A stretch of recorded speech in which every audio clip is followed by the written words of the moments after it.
ជំនួបការប្រកួត English Premier League Manchester City នឹងជួបតតាំងជាមួយនឹង Leeds United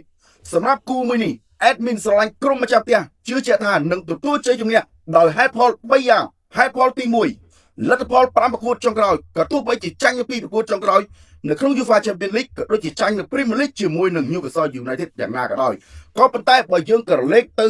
មុនពីប្រកួតដែលចាញ់នោះគឺរូបគេឈ្នះរហូតដល់5ប្រកួតជាប់គ្នានេះគឺសម្រាប់ Manchester City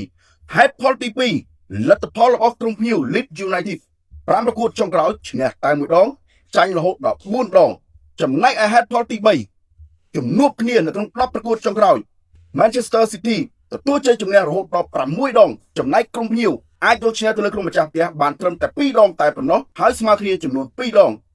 នេះហើយគឺជាហេតុផលទាំង3យ៉ាងដែល admin ស្រឡាញ់ក្រុមម្ចាស់ផ្ទះ Manchester City យប់នេះបូករួមជាមួយនឹងកត្តាផ្សេងៗដូចជាកត្តាលេងនៅក្នុងទឹកដី Etihad Stadium គឺជាក្រុមដែលតែងទទួលបានល្អនៅ Etihad Stadium កត្តាបន្ទាប់គុណភាពកីឡាកររវាងក្រុមម្ចាស់ផ្ទះនិងក្រុមភ្ញៀវដាច់គ្នាដោយឡែកមិនអាចប្រៀបផ្ទឹមគ្នាបានទេដោយសារ Manchester City សម្បូរដោយកីឡាករដែលកំពុងតែឡើងជើងខ្លាំងមិនថា Ryan Cherki មិនថា Erling Haaland ដូច្នេះសម្រាប់បងប្អូនបើគិតដូច admin គិតថា Man City ឈ្នះអាចតាម admin បានតែបើបងប្អូនយល់ឃើញផ្សេងពី admin ក៏អាចធ្វើការសម្រេចចិត្តដោយខ្លួនឯងហើយបើបងប្អូនចង់បានច្រើនជាងនេះបន្ថែមអាច join ក្រុម AKFC Sport Tip ជាមួយនឹង admin ទាំងអស់គ្នាហើយសម្រាប់វីដេអូនេះមានត្រឹមតែប៉ុណ្ណេះទេជាចុងក្រោយសូមកុំភ្លេចចុច like share follow admin ម្នាក់មកផងសូមអរគុណជួបគ្នានៅវីដេអូថ្ងៃស្អែកជាបន្ត